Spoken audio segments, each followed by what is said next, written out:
We're going to start with a small introduction for Miss Gail Page. Gail. Gail is president and CEO of Vermillon, Inc. Vermillon is a healthcare company focused on developing and commercializing novel diagnostic blood tests. Since joining Vermillon in 2004, she's inspired a pioneering spirit. She repositioned the company to embrace the progressive nature of its pipeline and successfully raised over $100 million in funding. Under her leadership, Vermillon has successfully developed and commercially launched the first FDA-approved cleared blood test to help diagnose ovarian cancer. Ms. Page has spent her career in healthcare and has a passion for emerging technologies that advance the personalized medicine era. Ms. Page is a member of the American Association of Clinical Chemistry, AvidMed, CLMA, and the Texas Tri-Cities NACD. In addition, Ms. Page serves on the board of Sword Diagnostics in the Chicago area and is actively involved in the local community where she serves as a board member for the Austin Chamber of Commerce, SIG, and the advisory board of the Austin Technology Incubators, Life Sciences Incubator. And we have Cindy Walker Page, thank you Cindy, who's the director of that program here tonight. In 2010, I think it's an exceptional recognition that Gail here was recognized by Forbes Women and Business Week for her work in the healthcare sector. And in 2012, she was a finalist at the Entrepreneur of the Year Awards held by nationally for Ernst & Young. She resides in the Lakeway area, but tonight she's going to tell us all about running a publicly traded entrepreneurial venture. Gail, would you like to kind of start by telling us about your personal journey? Absolutely. I have no idea what's of interest to everybody, but maybe we'll start with where I started, and that'll help you understand how I came to be where I am today. So I had what I consider to be very humble beginnings. I grew up in a very small town. I think my high school had, I think my whole town had like 5,000 people. But I had really great parents who really instilled high values, good work ethics, and they just really wanted us to go on and go to college because I was the first generation to be able to do that. So I attended the University of Florida on a scholastic scholarship, and my parents were great to try to help me all they could. And I took a job as an anesthesia technician, worked 20 hours a week while I was going to school. So I've always had, you know, that work ethic, if you will. After graduating, I actually thought I really wanted to work in research. So I took a job at Shands Teaching Hospital and did that for a while. And unfortunately, my father passed away very young, so I decided to move back and work at a local hospital. And all these things happened, and I look back now and I think, gosh, I couldn't have planned a better career because each stint gave me a whole different skill set, if you will. So first, you know, it was academia, the big university. I got exposed to a lot of great things. Then all of a sudden, I found myself in this 150-bed hospital that was like in Podunk, America, right? So I kind of went from this high tech to all these people that I thought, oh my goodness, I've got to really help them. So at that early age, I wanted to buy a new piece of equipment for the hospital. I was already directing people. I just didn't know it at the time, right? So the gentleman I worked for, he said, look, Gail, you know, if you have all this energy and you can convince the board of the hospital to do this, then I think that's great. So I did. I wrote a proposal, convinced the board to buy this new clinical chemistry analyzer. And nor did I think at the time that was going to bring me my next career opportunity. So I flew to Indianapolis and went to school, and this really nice gentleman that was the president called me the next week, and he said, you don't belong in a hospital. You don't have the personality of a researcher, and you're coming to work for us. So I was like, how much are you paying me, and what does this mean for me, right? And back then, just to give you some idea, he said, well, you're going to get a $3,000 raise, and we're going to give you a car allowance. I was like, sign me up. So here I was off to my new adventure. They moved me to North Carolina, and because they wanted me to cover this big territory. So I think all these things, you know, you look back when you get to be at the point I am in my life, and they're all driven by that entrepreneurial spirit, that spirit to go do something different, be creative. You know, don't try to fit in when you're clearly made to stand out. And my guess is all of you are made to stand out, or you wouldn't be doing what you're doing. You wouldn't be here today. So I did that. Went to work for Roche in the mid '80s. Pretty much, I think it was like around the '90s, like maybe the '93 time frame. I became actually the first woman to be in the executive team, because you can imagine a Swiss company back at that time frame, there weren't a lot of women in the executive management. But I worked for a lot of wonderful people who gave me a lot of opportunities, and I just tried to always take advantage of those opportunities. So in '95, Roche took our division. We had grown it to about $800 million, and we merged with a separate company. They spun us out. I kept my head low, made it through the merger. By the way, that's a huge success, greater than probably a lot of the things I've done to survive that. And in 2000, the company had done really well, and I decided after 14 years, I wanted to go do something where I could really make a difference. And I was, the whole proteomics era was coming about, multi-marker testing. So I decided that I would strike out and go see what I could do, and I figured I could always go back to a big company. So I joined this company in 2004. They had done a great job of discovering a lot of biomarkers, but they really didn't know what to do with them, how to take them and put them into a product environment, if you will. And there were two facets to the company. There was the whole life sciences side of the company, and then there was what they considered to be the diagnostics, which was where my expertise was. So my challenge was they gave me 2 people and a bunch of IP, and they said, look, go raise some money, and you can be the CEO of it. We'll spin it out, and you can live in Austin. And I thought, jackpot, right? Well, it didn't quite happen that way. So I did go raise $25 million with a partner, convinced them that this was the next generation, wrote a business plan, and I actually built the company. I don't know if any of you are aware out by the, are any of you in here familiar with like the Lake Travis area, right? So now there's that fancy Lakeway Inn, but it didn't used to be so fancy. So in the very beginning of my efforts, I actually ran the company out of that hotel. I mean, I just always got a boardroom, and my little team would come, and so we started building the business. So Gail, I'm interrupting you, but was that the first colo space in Austin, running your company out the hotel? Yep. Yeah.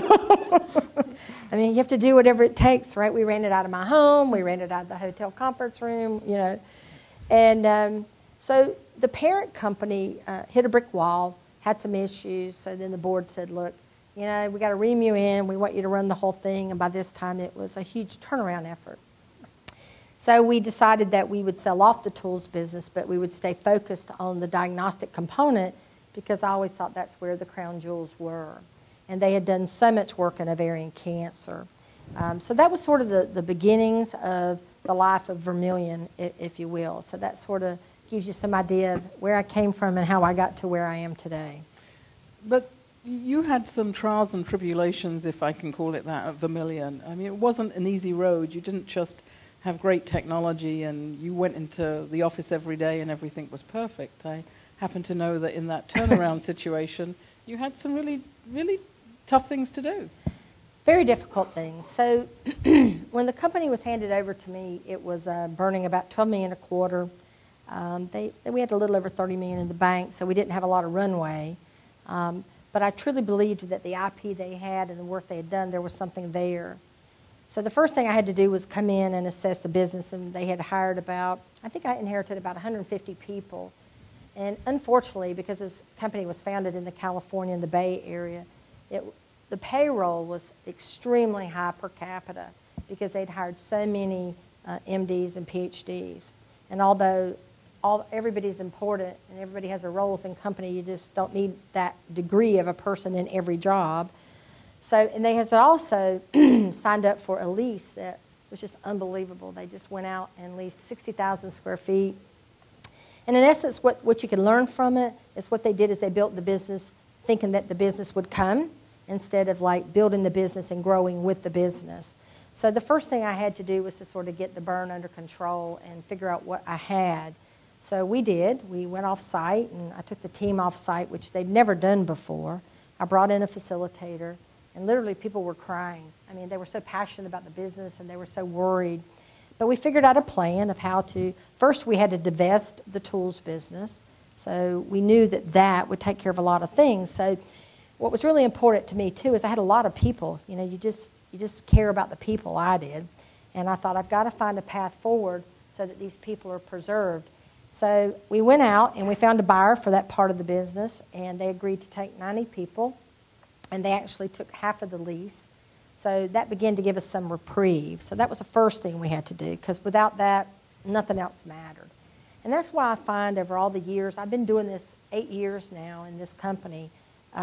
Maybe it's the longest turnaround in history, I don't know. I know that I must get some kind of award for being the longest reigning small microcap public company CEO. Because they usually don't last but about 2 or 3 years, I can tell you. They burn out. But what was really important was to keep the company stable so that we could sell it, which meant I had to constantly be working with the employees. They had to believe in me, and they had to believe that I was going to find a home for them. Other words, I would have had like rats fleeing the ship. So we stabilized the business. We did get it sold to a big company called BioRad in the Bay Area, which was step number 1. Step number 2 was to continue to keep getting that burned down, addressing. You know, they had set up operations. They had a facility in London, one in Switzerland, one in Berlin. The infrastructure was set up as if you had $100 million in revenue, when you really had, you know, they were just building the revenue. So, you know, lesson number 1 is don't build out the business until you know it's there. You know, you've got to have that plan, but you've got to be able to build the business simultaneously with growing your market. Because markets change, and you've seen what's happened in the economy over the last few years. I mean, none of us could have predicted a lot of this. So you have to be nimble when you're a small company and you're an entrepreneur, and you got to be able to make decisions, and you got to, the biggest thing that I will tell you tonight, that you have to trust your own instincts, and hope you got to give a lot of input from a lot of people, but then you have to process it, and you have to trust it, your own self, because at the end of the day, you are responsible if you're going to lead the effort, you know. I mean, the buck does stop with you at that point in time.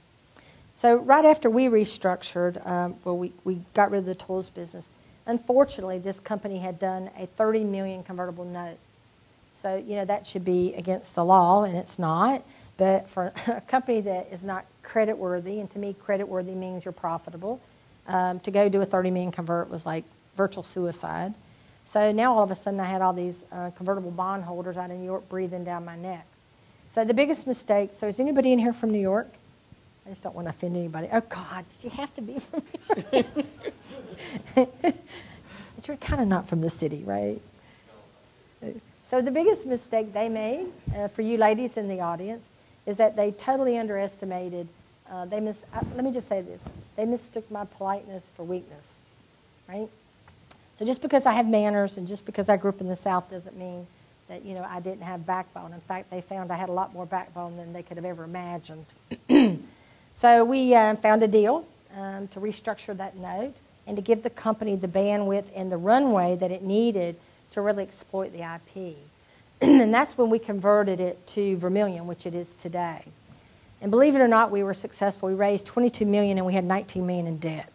And that did not come easy. I mean, that did a lot of preparation in the business planning and being straight with the investors, letting them know what the opportunity was and how I thought I was going to get it there.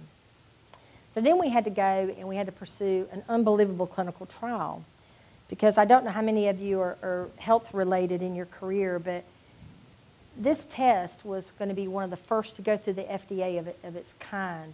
Because what we did was we took multiple proteins and combined them into a single score. So we were asking the FDA to work with us on creating a whole new category of approval. So you think I'm a glutton for punishment, right? It's like I can't get enough. I just kept going up against these hurdles, if you will. But I firmly believe from the health side of me that, you know, the world accepted genetic testing, multiple genes, and they needed to accept multiple proteins can give the same value, if not more, in some ways.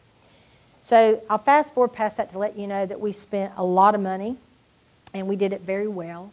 And we had big companies, I mean, like big, like Roche, like Fuji-Rebio, coming after us, wanting to do the same thing, and they failed in their clinical trials.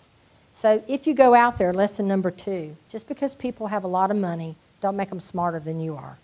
So my team, I'd put them up against anybody, any day of the week. And we had a philosophy of fewer, better people, and we also had a philosophy that you got to work smart, not just hard. So found the right group of people, put them together, got the clinical trial done, got it submitted. And in 2008, we felt like that we really needed to raise about $3 to $5 million because we knew that convert was coming due again in the March time frame. So this is where it probably gets the most difficult thing cumulatively I've ever done in my career. So we tried to raise some money, and we had 3 current investors who were willing to help And it was, in 2008 was when the Dow Jones just went, tanked. Everybody tanked. People were panicking. So people were calling me up saying, look, Gail, we totally believe, but we've had a run on our money. There is no money. So by this time, it was like too late to go back out. We thought it's the Christmas holiday. We should wait. So then we tried to work with the bondholders again. It was like putting a gun to my head. And the way the covenants were written, there were 4. We needed all 4, and we had 3 of the 4. 3 said, look, love the progress you made, love to work with you. The 4th one, I can't explain why they did what they did, but they did. So I called up a mentor that I had at the time and said, look, here's the situation. We are this close, and I am not about to walk away at this point in time, right? Because in my opinion, my whole life I would have been plagued internally, not necessarily by my peers, but internally, like, I walked off the field at 1st and goal, right? So I was like, I've got to find a way to figure this out. So that's sort of lesson number 3. Don't hesitate to go ask people for help. You'll be surprised at the help that you will get. And they may not have all the answers, but there's a lot of smart people that will surround you in your careers, and they want you to be successful, and they want to help you. So this one person kind of whispered in my ear and said, have you ever thought about voluntarily filing for Chapter 11? And I was like, well, of course not. It's not what I get up every day and think about. But I said, I should go read up on it. So I did. I went, I got 3 books, called some attorneys I know, and said, why would I do this, and why would I not do this? And in this situation, this company, it was like Chapter 11 was written for it. Because if you go back in history, Chapter 11 was really written for companies that didn't really have a lot of creditors, but they just needed time, and they had some money, and they needed some time, and they needed some protection. So I made a proposal to the board of directors at the time that we should voluntarily put ourselves in 11. We had a couple $1 million left, and this would give us the time to get ourselves across the goal line with the FDA. And if we didn't, it didn't matter anyway. And let's double check. Chapter 11 is bankruptcy, reorganization of bankruptcy. Right. So we didn't file 7, we filed 11. So 7, you're toast, right? You're out of there. So I quickly had to come up to speed and become an expert in that because I had no idea. Nobody ever taught me anything along those lines. So we filed for the Chapter 11. That was like big news to the people who owned the convertible debt because there's nothing they could do at that point in time. So then we became totally focused. We all had to resign our positions. We all had to work for nothing. We had to cut a deal with the court. And the deal we cut was, if we don't get this across the goal line, we get nothing. That's how confident we are.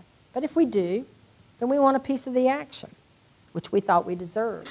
And that's how we went for about the next 9 to 10 months.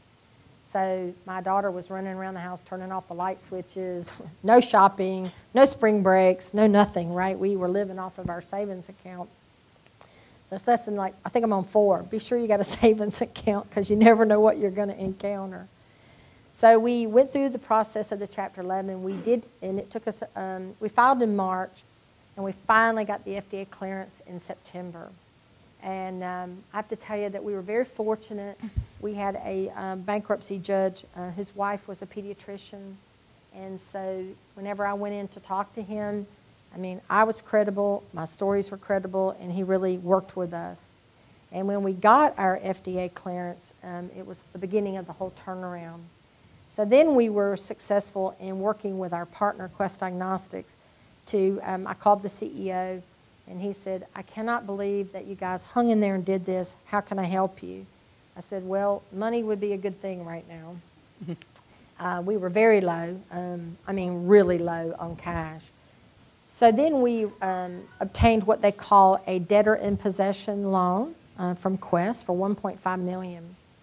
And then we had this really brainstorm. We had all these warrants. So, and if I talk about things that are like foreign to you, just stop me and we'll talk about it. But we had a lot of warrants from the original capital structure. In Chapter 11, you can consider that a contract, which means you don't have to honor it if you don't want to, coming out. So I said, well, why don't we run a blue light special? And why don't we call all these people and say, let's do a cashless transaction. And of course, during this whole process, most people are very structured in their thinking, and they never think out of the box. And if you want them to think out of the box, they get really nervous, right? And that's what separates. There's people that make very good entrepreneurs, and there are people that are very good corporate people. And there's nothing wrong with either path. We need all of that in the world today.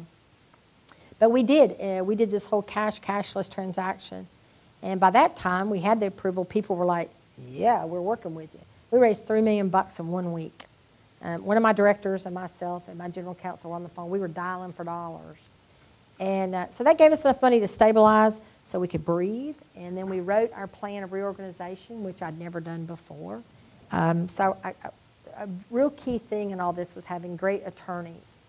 And the attorneys that we had could not have been better to us. We were on the hook to them for over $1 million by the time this got all through. I mean, had I not and my team been successful in getting the clearance and reorganizing the company, I mean, they would have just lost all that money, you know, because they weren't even a secured creditor at the time. We only had one secured creditor. So we wrote the plan of reorganization, and wouldn't you know it, as Laura said, it just seemed like we'd catch a little wind and then we, you know, be like, oh, give us a break.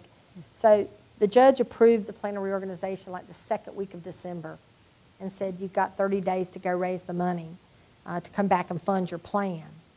So now we're out there trying to raise money during the Christmas holiday. I mean, literally, and I will describe it to you because hopefully you'll find a little humor in it now. It wasn't funny at the time, by the way, but it is funny now when I look back. I had no staff. I had no resources other than, you know, myself and a couple of people that were helping me. So my home office, I set it up like a war room, right? So I got myself like a, you know, like a tote board, right? My secretary helped me. We made a list of everybody we've ever talked to that we knew had interest in the company. So again, we worked with our lawyers to determine what kind of capital structure could we have at this point in time, because we were on the pink sheets. We had, you know, got kicked off of NASDAQ and all that. And so we came up with a structure that we could do, and we found 2 groups to anchor the deal. So I got one group to put in $18 million and another group to put in $18 million, and then I could fill in the rest. So we raised $43 million by ourselves, no bank, no nobody. And it was right at Christmas. I mean, so my family, you have to understand, my family don't have a clue what I do. They just know I have a big job and I fly around, and right? And I send great presents. So I called my mother up and I said, look, if you want to see us, you're going to have to come here. I can't fly home. So she loads up my brother, all his kids, and brings them to my house. And I'm trying to raise, you know, all this money. So she was like so great, though. She was an entrepreneur in her own right.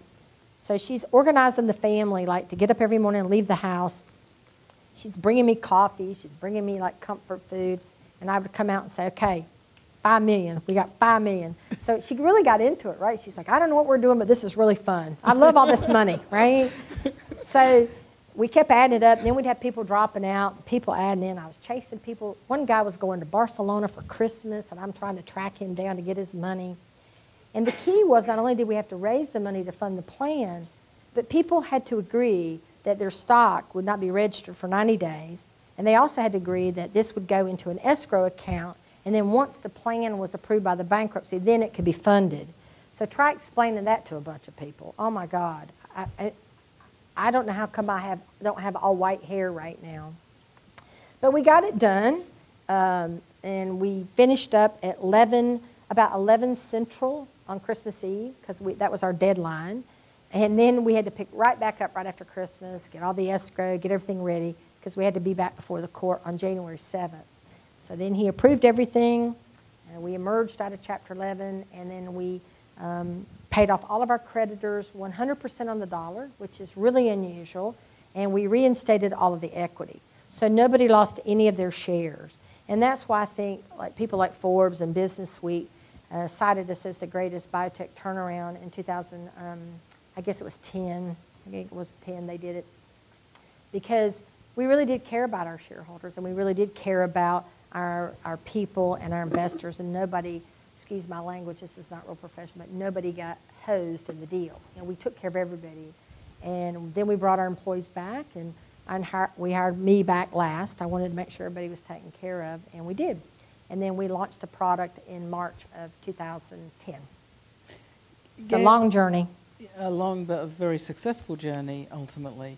There's lots of lessons to be learned in what you've said, not just the lessons you've pointed out, but not least of which is building your team. How did you build your team? What did you look for? So, you know, I think it's really interesting. That's a really great point. There's a lot of people that would not have had the tenacity or they're risk adverse, right? And that's okay. Everybody can't do these things. I mean, and this was a little bit of an unusual situation. So first of all, I looked for people that a lot of people I knew that had worked with me, that I knew that believed in me, and when times got tough, that they knew that I wasn't going to like take a hike or leave them. What we really did too is we looked at what skill sets do we need, and then we went and looked for the people that could fill that skill sets and that had sort of that, you know, premonition for being in that entrepreneurial world, wanting to sort of kick butt, right? Yep. Right? Give them the horn, right? Right. And they're hard to find. I mean, it's not easy, I tell you. People get nervous, especially when you're talking about like risking their pay, you know, no health care, whatever. Mm-hmm. So they really have to not be risk adverse, and they really have to be willing to step forward. But if you don't mind me saying this, and you said yourself, you took yourself off the payroll, you got no pay, you were the last one to go back in. Right. Although ultimately you got rewarded by sticking with it. I did. And I would say Gail has been recognized as one of the top 20 public company paid CEOs through her equity and the shareholder value she built. Right. So but it wasn't just for you. No. Look, I totally take care of the people that work for me. Nobody that leads a company, you are nothing without your team. And you've got to surround yourself with people that you believe in, because if you think that you can micromanage everybody, you will fail. You've got to have people that you can set the overall tone and direction, and you got to trust that they're going to go and they're going to execute. And you really have to have, for lack of a better term, I mean, you have to have a real workable environment. People got to feel free to tell you when things are bad, you know, and they got to feel like you're not going to beat them up or going to punish them. You know, I've worked for all kinds of people in my career. I personally don't work that way. I mean, I'm not productive that way. The people that got the most out of me, they did it by saying, hey, Gail, I really appreciate what you're doing. Can you help me get this done? You know, or hey, those people are saying we can't get that done. How are we going to get it done? And when people do that to me, I mean, I'm like a bull in a china shop. I'll go get it done one way or the other if it kills me. But if it can't be done, you know, I'm equally just as happy to say, look, we can't do it, cut our losses, let's move this direction. And that is important, to be able to look yourself in the mirror and know, you know, what your own capabilities are. And if you can't say no, or if you don't feel like you can deal with that, then, you know, I would advise you to go to the corporate side of the world. That's a very hard thing to do. You've vested a lot of time, effort, and now you're saying, hey, this is not working. We've got to do something. We've got to sell part of this company. Mm-hmm. That's a very hard thing to do. I think it's very hard, but I think at the end of the day, what you'll find is that people will forget that didn't work, because they'll be so happy that you're on a new path and you've set them in a new direction. You can't worry about that, because everything is not going to work. Everything you do in your career is not going to work. There's always going to be, I tried to describe to a group of investors one day, have you ever been to the fair and they have that game called Whack-A-Mole, where that mole pops up and you're popping them on the head? That's what I felt like for the last 7 years. It's like this thing popped up and I got him down, and then another one would pop up, right? But you just have to learn, just keep popping them, and eventually, you know, you're going to move forward. And that's what we did with this company. I mean, I have to tell you, I think the most dangerous thing for people is they do get what is termed founder syndrome. People fall in love with their own technology. They fall in love with their own story. And you really got to separate yourself from that and be a good leader and know, you know, we're headed here, and if that's working, great, and if it's not, have a planning session. We just did this at my company today, looking at the commercialization strategy. And I got everybody in the conference room, and I said, okay, let's go way over here, draconian, right? We're not even going to have a sales force. You know, we're just going to get rid of everybody. What does that look like, and what does that do to our current business? We're going to go over here and outsource it. You know, we're going to partner up and do a co-marketing deal. And you try to get people to think in all these silos what's really best, and that it's better for them to do that and manage the path forward than to let somebody come in and manage it for you, because they generally won't know what you know. And is this where you bring in mentors and advisors and beyond the internal group? Absolutely. I mean, there's a lot of great people out there. There's a lot of great consultants. You know, I know some people that have been in my part of the business for a long time, and, you know, they're just at a point where they don't have to work full time. So I dial them up and go, what are you doing? Well, let me learn, like, from you. What would you do in this situation? What would you do? And they don't always have the right answers, but, you know, getting input is better than getting none. You got to be careful that you don't get in a silo and you have deaf ears, right? And you start to believe, you know, your own, you know. Stuff. Yep. Stuff. Let's open it up to questions. Does anyone have a question they'd like to ask Gail about the process of learning? Sure.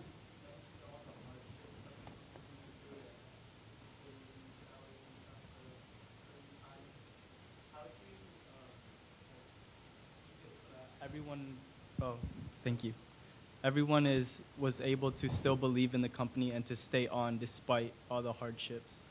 I think from the very beginning, I've always been a CEO or a president or a CEO, whatever job I've had, I've always had really, really good, open, and clear communication with my employees. So they're never blindsided. They know that I'm going to tell them stuff that they may not want to hear, but they can get prepared. They also know that if there's a day where things are going good, you know, I love walking in and saying, you know what? Nobody's fussing at us today. It's a quiet day. Everybody go home at 3 o'clock, right? But then there's days where I'm like, look, we got a conference call. We got this. Everybody's got to work the weekend. And they don't mind it because I always try to balance it. You know, you just can't, like, kill people all the time. Everybody's human. We'd like to think we're not, but we are. So I think, you know, it's getting them to believe in you as their leader. And I think you can be a good leader. You don't have to be a boss. You know, I don't want to be somebody's boss. I just want to be a good leader. And that means letting them lead and letting them see that you're human. A big part for me has been letting my employees see that I'm a mother and that I face the same things they do. You know, when I go home, my kids got homework. Because people tend to think when you get in these jobs that you have these perfect lives, you know, and you don't. You mean you don't have a private jet and a chauffeur waiting? Yeah, I just ride around in limos, stay at the Ritz-Carlton. I can tell you that when we were in Chapter 11, I mean, I could hardly afford, I would book my air, so I got there, you know, they would try to schedule the court in the morning so that I could stay at this Marriott courtyard, right, get up, go to court, and then fly home the next day, because, I mean, this was money coming out of my own pocket, right? So I was like, and I think that's really important. Even if you're not a public company, you should always spend that money, just like because it is your money, right? It's your future. It's how you're going to create value, whether it's for private investors or public investors. But I will say that being public is very, it is very difficult, especially in today's market, in the capital markets. There's a microphone coming. Oops. Thanks. So this question I wanted to ask is more of a touchy-feely question around how you decide who you're going to work with in terms of partners or you know, potential deals. You know, there's always a lot of pressure, I think, to maximize the value of your deal or your asset, and I think that's measured in terms of the dollar amount. But I think the intangible is maybe taking a lower dollar amount because the people you're going to be working with are, you know, a better group of people potentially, and ultimately in the longer term that does maximize your value. Have you gone through trying to explain that to people in terms of, you know, if you're in a situation where you've got two options, say, to do a deal with somebody, and your gut says, you know, these guys are the better people to work with, but the dollar amount's lower. But right now it is, but later on it'd probably be better because it's going to be a better working relationship. Can you comment on that at all? Absolutely. When I first had this handed to me, and they said, you know, you need to go raise your own money, right? Well, I didn't have anything to go raise money in the capital markets. So the only way I could raise it was through going and finding a partnership, right? Getting somebody to say, you know what, I believe in this concept with you and I want to help you develop this, right? So I don't know how many of you are familiar, but there's two big clinical labs in the world. One's Quest Diagnostics and one's Laboratory Corporation of America, right? So fortunately, I had contacts at both and got both of them very interested. So we could have worked with either one. And that was exactly, you know, the questions that we ask ourselves, right? It's not all about the money up front. It's about, can they actually do what they're supposed to do per the contract, right? So you got to have faith that at the end of the day, if you're entering a deal, whether it's for clinical trial, whether it's for commercialization, that's what's important, because the money up front is like short-lived. So, because at the end of the day, you have to have a product that somebody wants to buy and somebody wants to pay you for. All you got's a great idea. So I do think that finding corporate cultures that merge, that you have the same goal, is the deal, whether it's a product or whatever, does your product achieve their goal for them? Because if it doesn't, I promise you, you will be at the totem pole, right? You'll get lost in the shuffle. And the other thing that I can tell you that small companies, you have the big companies, the 800-pound gorillas, right? And you just really have to have those really firm relationships as high the ladder as you can get to get that attention, or you just become another one of, 10 small companies they're doing business with. So you do have to be seen, you have to be heard. Of course, you don't ever want to lose your professionalism. And that's what's helped me so much, but I'm no shrinking violet either, So when people don't do what they're supposed to do, I have no problems telling them and getting right up their shorts. Not literally. Not literally. Just whacking them a little. Questions? I have another one for you. How do you get to really work with your partners? How do you get to assess them before you choose that partnership? Do you put yourself in their shoes and try and imagine what they want from you and how it would work? Or how do you think about that? When we were looking for a deal, of course, we knew we were going to have a product. And what we did was we listened to their conference calls to say, what are they being driven by? Are they being driven by acquisitions? Are they being driven by organic growth? What mode are they in? Because companies go through those stages. I mean, you could almost tell by the CEO they hire, the big companies, right? Yep. So I'll use Quest as an example. Quest went through a period where a guy named Ken Freeman was the CEO, and he had a banking background, and they totally grew that business during his tenure of all acquisitions. They just weren't focused on organic growth. Well, then when Ken stepped down and quasi-retired, they brought in a gentleman named Surya Mohapatra. Dr. Mohapatra had come from Picker, and he was a real technology guy, and he was out investing in technologies, and he really wanted to grow it through technology acquisitions, become a leader and all that. And then just recently he retired, and they brought in a new CEO, and he came out of Philips. And you can already tell on the first conference call, you could tell how he's going to do it. He's going to cut costs. He's going to reorganize. He's an operational guy. So he's going to try to put money to the bottom line through cutting costs. Because the first thing he did was he said, I got to put this plan in place, and I'm going to drive $100 million out of the cost. So I think you have to be careful that if you're going to partner with somebody, they're in a phase that their corporate mission is aligned with what your product can do for them. Is your product going to contribute to, I don't know, like their bottom line? Is it going to contribute to their product portfolio? You better understand that, or you'll get lost in the shuffle. That makes sense? Because big companies are very hard to navigate when you're a small company. If anyone has questions, just raise your hand so that we can get the mic to you in time. As you go through this process, do you think you have entrepreneurs on your team now? Absolutely. I don't think they could have stuck with me this long if they weren't entrepreneurial. But I do tell you that, and I say this with all due respect, it's good to have a blend of people surrounding you, because if everybody thinks alike, you don't get that creativity going. So I have a couple people on my staff that have never worked in a big company, but I have a couple people that did like I did. They grew up in the big company, got their training, but at some point in time they realized that they needed to go back to their roots. So I think that's a really good blend. That's really worked well for me. You got to make sure you find the right people, but if you have everybody that wants to come and thinks being entrepreneurial is wearing shorts and T-shirts, it's not being entrepreneurial, right? I've had to educate a few people on what being entrepreneurial means, right? It means being able to go out, take new ideas, develop them, look for different ways. And I'll tell you another thing, we just talked about it at our company. We have an unbelievably innovative product. I look back, there's days where I can't even believe we got it done. I'm just shocked some days. You know, people call me all the time now. They think I'm some great FDA expert because I created this like whole new category, right? And it wasn't that we were such an expert. It was all about the process. Because I got on a plane and I went and I met with them, and when I didn't agree with them, I respectfully disagreed, right? And tried to get them to continue to work with me and showed them how getting this test approved could benefit them. It's the same thing with Quest. I was constantly trying to show them what this product could do for them, not what they could do for me, but how my product can make a difference in their bottom line, in their women's health care program. You know, how this could change their landscape, if you will. So being persistent is a quality that you think entrepreneurs need? You better just be persistent, but don't be a nuisance. Persistence, but not a nuisance. I think tenacity Yeah. is a great word, right? You have to have a lot of tenacity.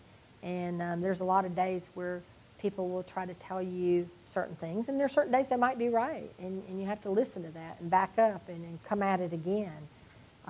But just because, and like today, when we were chatting, I have some people working for me right now that are trying to take this very innovative product and they're trying to market it with very traditional marketing. And I'm like, why would you do that? You know, it's like going backwards. So I said, look, I want you to think out of the box. We spent all these years creating this innovative product, whole different FDA class, blah, blah, blah, right? I said, so start thinking, how can we market it in an innovative fashion, in a whole new way that we haven't even thought about, right? So I really keep trying to challenge them to do things differently. There's some things you need to do traditional, you know. I mean, you can't throw all the tradition out. But I think it's all about blending and balancing. You know, always got to have a balance. Sure. You mentioned the IP that you first acquired and you spun off.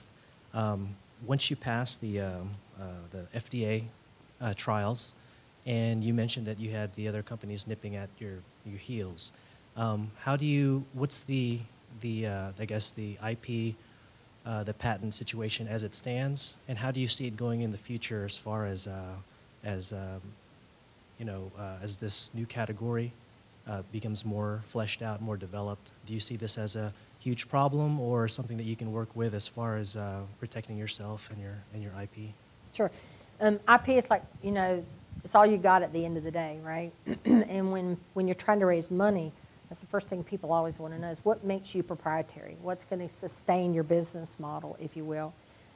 In this company in particular, we were very fortunate that the people before me, because a lot of them did come from academia, they really understood patents.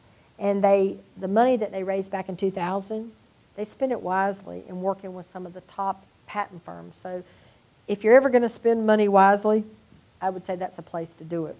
You know, don't chintz on your IP creation, your patent portfolio.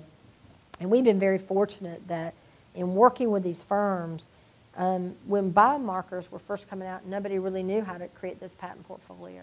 So we didn't just work with one. We sort of worked with, you know, one here, and got them talking and really got all their collective intelligence, if you will, put together. So for us, I mean, we came through that really nicely. I tell you one thing that we listened to these guys, and they were very smart on. Because we were creating this multi-marker test, and nobody had ever really done that on the protein side, what they did was they patented each biomarker for the use in ovarian cancer. Then they patented the combination of biomarkers. Then they patented the method of detection.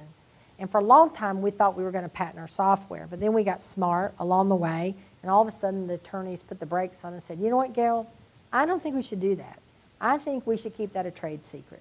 Because if we write a patent, we're going to have to describe all the algorithms and everything, and people would just try to re-engineer around you. And that comes back to being entrepreneurial, being confident, making a good decision and a quick decision. I got myself organized, you know, got some counsel, and I said, you're right. Stop all the patent processing on the software. Great decision on our part. People haven't been able to touch us with that. And most of our biostatistical work came out of Hopkins. I mean, there's a guy there that I think he's just like one of the most brilliant people I've ever met in my life. I can't even understand half what he's telling me half the time. But he seems to get it. Somehow we seem to communicate, and we get it patented, and it's working. And that's what it takes. There's another question at the back. Gentleman at the back. Hi, I'm Martin from Germany, and I have a question. You mentioned some personal skills of an entrepreneur. And my question is, from your perspective, are there different skills between an American entrepreneur and maybe an European entrepreneur? In fact, of different culture, different market, and so on. I can only tell you based on my own career, right? So that's one data point. I have found that working with the entrepreneurs, whether it be in Germany, I've done a lot of work in Germany, Switzerland, France. I don't particularly see differences from an entrepreneur standpoint. I think what's helped me a lot is that people that do think innovative and entrepreneurial, they help us bridge more the corporate, the cultures, the country cultures, and the processes. Like in my world, it's, how is the healthcare system set up in that country so that you can be entrepreneurial and have a product that maybe is at a different point. In a lot of ways, Europe in general, the EU, you can launch a product there with less complications than you can in the U.S. For a life science, bioscience. Yeah, that's why you see a lot of the big companies will launch their products in Europe first. They'll go get their CE mark, launch it there, get more data while they're working on the FDA. I didn't have the money to do that at the time. We just had to keep our head down and stay focused. That's another thing I would say too, as you're going out and if you decide to take the entrepreneurial route. I cannot tell you how important it is to stay focused. People will throw 100 things at you, and your nature will be to run over here or run over here. And you want to keep your pipeline rich, right? But you got to have some method or madness to look at your pipeline and make sure that it continually fits into the strategy of where you're headed and where you're going. Because when I took this company over, they had 50 biomarker programs. 50. I was like, are you kidding me? How can you be successful like that, right? Did you have 50 employees at the time? At the time they had a lot of employees, but not enough to support 50 biomarker programs. And what we did was I immediately said, stop everything and let's do a match, right? How far are we advanced in these programs technologically, and what's the market opportunity?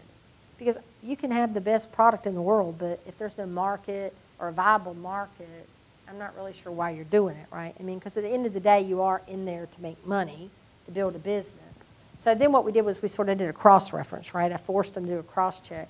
Let's go through, let's figure out where are the big markets, where's there an unmet clinical need, where can we fit in where there's low barriers to entry, so we're not going to be fighting Roche or Abbott or somebody like that. And that's why we decided on like 2 or 3 programs. And then it became sort of like a horse race, right? You got to keep them all going because you might get a setback here and you need to be pushing this one forward. So again, there comes in that being able to look at everything and create that balance. Focus.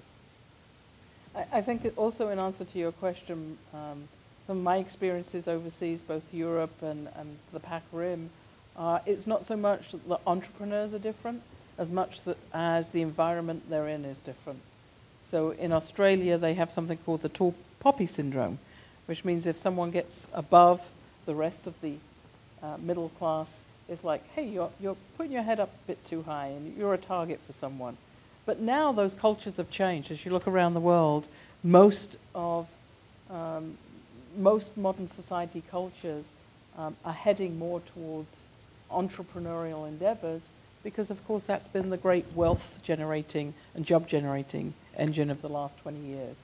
Certainly, in fact, in the U.S., even the last 30 years. I would agree. And, of course, I can't really speak to the high-tech world, but in healthcare in general, if you look around at the Roches and the Abbotts of the world and all that, they do a lot of consolidation, but most of the innovation comes from the smaller companies that they gobble up. Wouldn't you agree, Cindy, on that?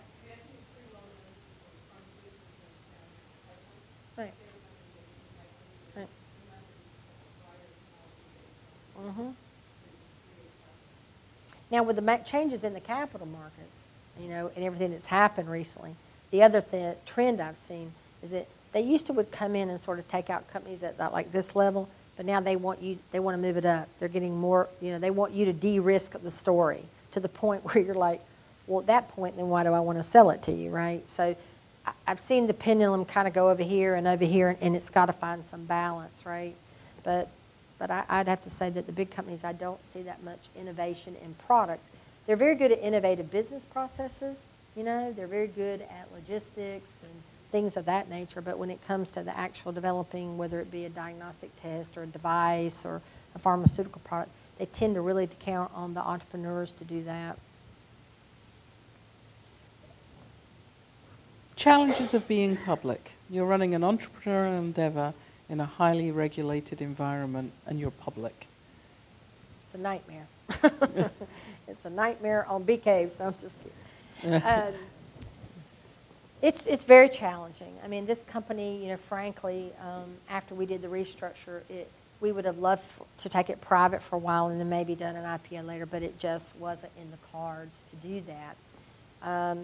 The biggest, you know, dilemma of being a public company is the cost associated with it.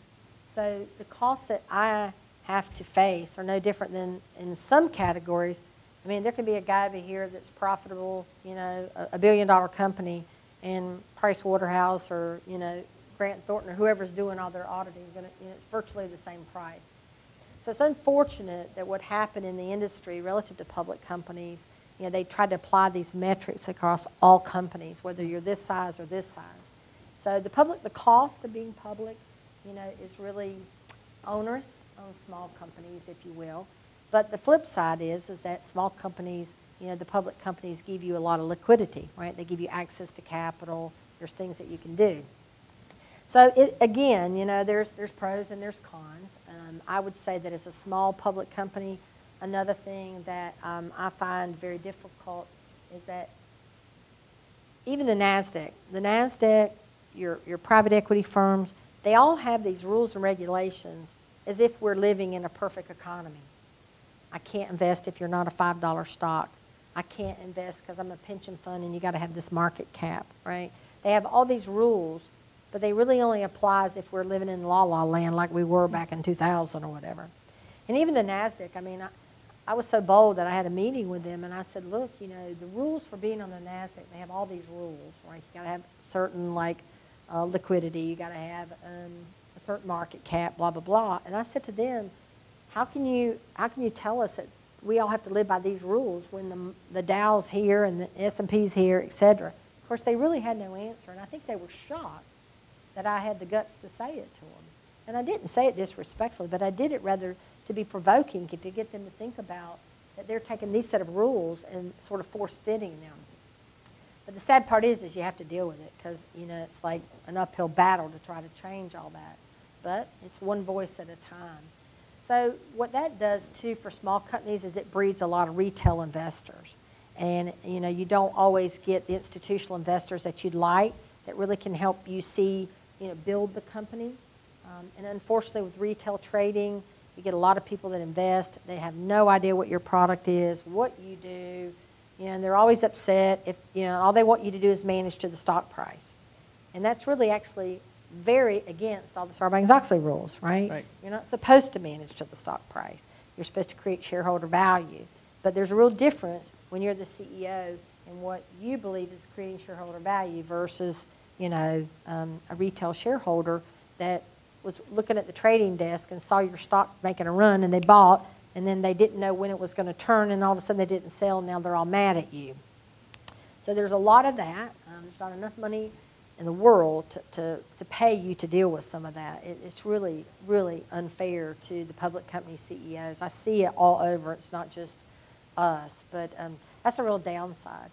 And I would say that in my lifetime, I don't know that it will change, but I'd love to become an advocate for government has become, you know, they became so focused off of Enron or whoever. I think it was just pretty much Enron, right? Mm-hmm. So now they've penalized everybody, and they have all these rules for being a public company CEO, but they haven't really looked at, you know, Wall Street and how it can damage a small public company.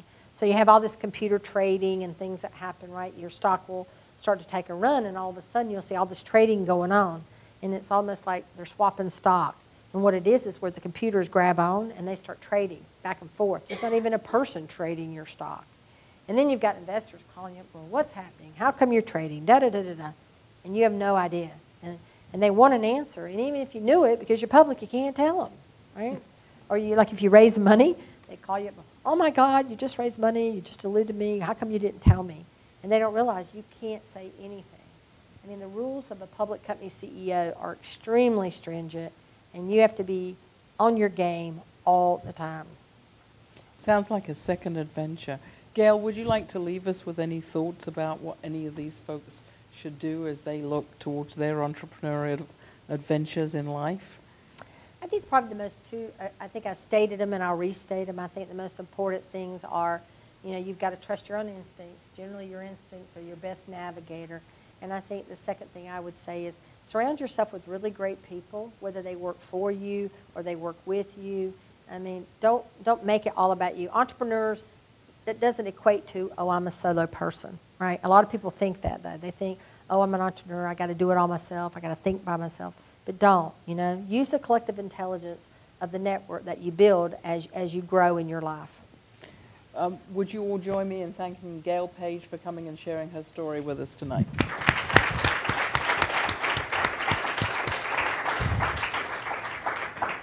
Next week, we have the second type of series we're doing under the Entrepreneur in Residence program. It's called Money Talks. You certainly had some of that with Gail here tonight. But Money Talks is about an investor of some kind who will be here to tell us about what they look for, what kind of deals they do, how they find their investments. And next week will be Joel Fontenot from Trailblazer Capital in Dallas, who will be flying in to talk to us about how he invests. So please RSVP if you're interested in hearing the Money Talk series. Other than that, I'd ask you to join Gail and I outside at a reception. Please feel free to network with Gail and amongst yourselves. Thank you very much for having me. Thank you.